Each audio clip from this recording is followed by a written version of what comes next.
Some jokes don't feel like jokes. You laugh because everyone else is laughing. You act normal. The moment passes. But later, something still feels off. You replay the sentence in your head. You hear the tone again, and a strange question shows up. If it was just a joke, why did it hurt? That's the hidden game behind just joking. And once you notice it, you start seeing it everywhere. A friend makes fun of the way you speak. Someone jokes about your marks, your body, your confidence, your quietness, your mistakes. Everybody laughs. Then, the second your face changes, they say, "Relax, I'm joking." Why are you taking it seriously? You can't even take a joke? And now the whole moment flips. Suddenly, the problem is not what they said. The problem becomes your reaction. That's the trick. Just joking is sometimes used like a mask. It lets someone say something rude, sharp, or humiliating, and then hide behind humor if you react. So they get the fun of saying it, but they don't have to take responsibility for it. That's why it feels so confusing. If someone insults you directly, at least it's clear, you know what happened. But when someone wraps it in laughter, your brain gets mixed signals. Your body feels hurt. The room acts like nothing happened. So now you're stuck between two stories. One part of you says, "That was disrespectful." The other part says, "Maybe I'm overreacting. Maybe I'm too sensitive. Maybe I should just laugh." And this is where the real damage starts. Because now you're not just dealing with someone else's words, you're fighting your own feelings too. That's why these moments stay in your head for so long. You replay them while trying to sleep, while studying, while walking alone, while pretending you don't care. Not because the joke was huge, but because it never got a clean ending. And here's what makes this even more important.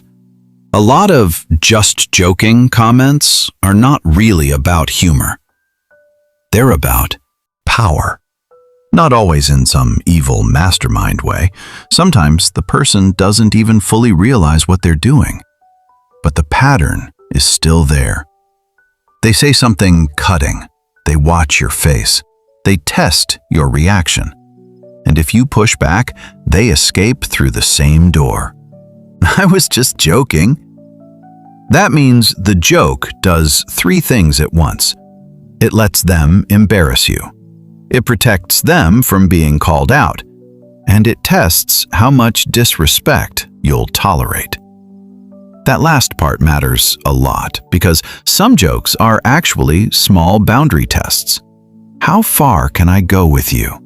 How much can I say before you speak up?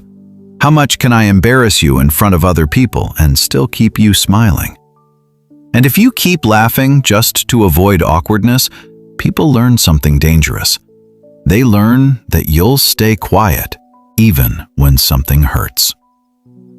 Now, to be fair, not every hurtful joke is manipulation. Sometimes people genuinely mess up. Sometimes a friend says something stupid, sees it, hurt you, and immediately feels bad. That happens. So how do you tell the difference? Watch what happens after the joke lands. That's the real test. If they notice you're uncomfortable and they say, "Oh, sorry, I didn't mean that," and they actually stop doing it, that's different.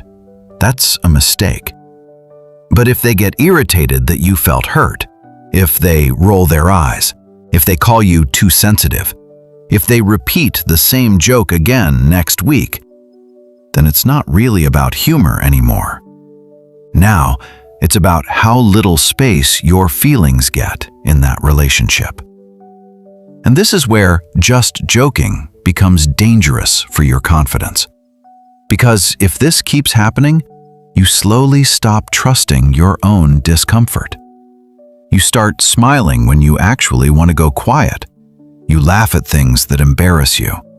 You force yourself to act chill because you don't want to look weak. You become more focused on protecting the mood of the room than protecting your own self-respect. And after a while, that changes you. You become more careful in conversations. You overthink what you say. You hesitate before speaking. You wonder if people are secretly laughing at you. You leave hangouts feeling tired, even though nothing serious happened. But something serious did happen. You kept shrinking in small ways just to stay comfortable for everyone else. That drains people more than they realize. And here's another thing people don't talk about enough.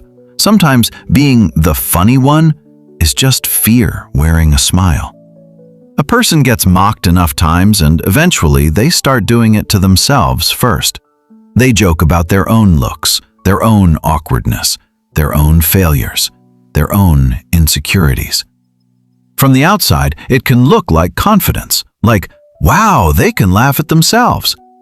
But sometimes it's not confidence at all. Sometimes it's protection. It's a way of saying, if I insult myself first, nobody can surprise me with it.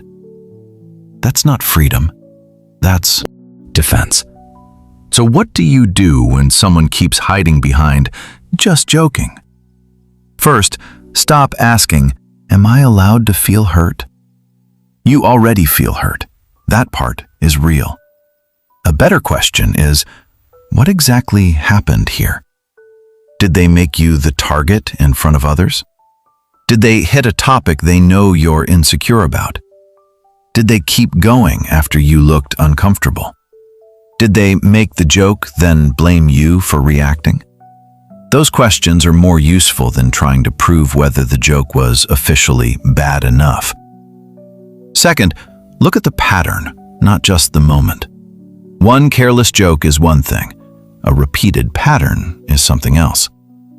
Do they only joke like this in groups? Do they always target the same insecurity? Do they act different when nobody else is around?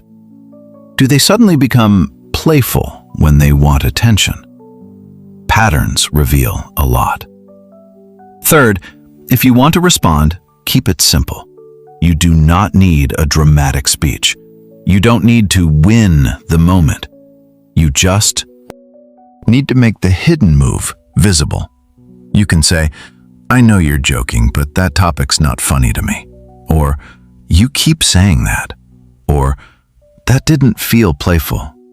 Or even, what exactly was the joke? That last one matters, because some comments survive only because nobody stops and looks at them directly. The second you calmly ask, what was funny about that? The cover starts to fall off. And if speaking up feels hard, remember this. A boundary does not always need a big speech. Sometimes it's a short reply. Sometimes it's not laughing along. Sometimes it's pulling back from that person. Sometimes it's giving less access to someone who keeps turning your weak spots into entertainment. You don't have to explain your pain perfectly for it to count. And if you're the one who uses just joking a lot, this is worth checking in yourself too. Ask one honest question. When I joke, do people feel lighter around me or smaller around me? That question can reveal a lot, because real humor doesn't need one person to feel embarrassed so everyone else can have fun. Real friendship doesn't keep poking the same bruise and calling it comedy. Real closeness doesn't ask you to laugh while your stomach drops. That's the part people miss. The hidden game behind just joking only works when you keep doubting yourself more than you trust what you felt. So the next time someone says something, the room laughs, and you feel that pressure to smile even though something inside you just went quiet, pause for a second. Don't ask, am I too sensitive? Ask, did that feel respectful? That one question can save you from a lot of confusion, a lot of fake closeness, a lot of slow damage to your confidence and self-respect. And sometimes the strongest thing you can do is very simple. Just stop calling something funny when it keeps hurting you. That's where the game starts to break. And that's where you start choosing yourself again.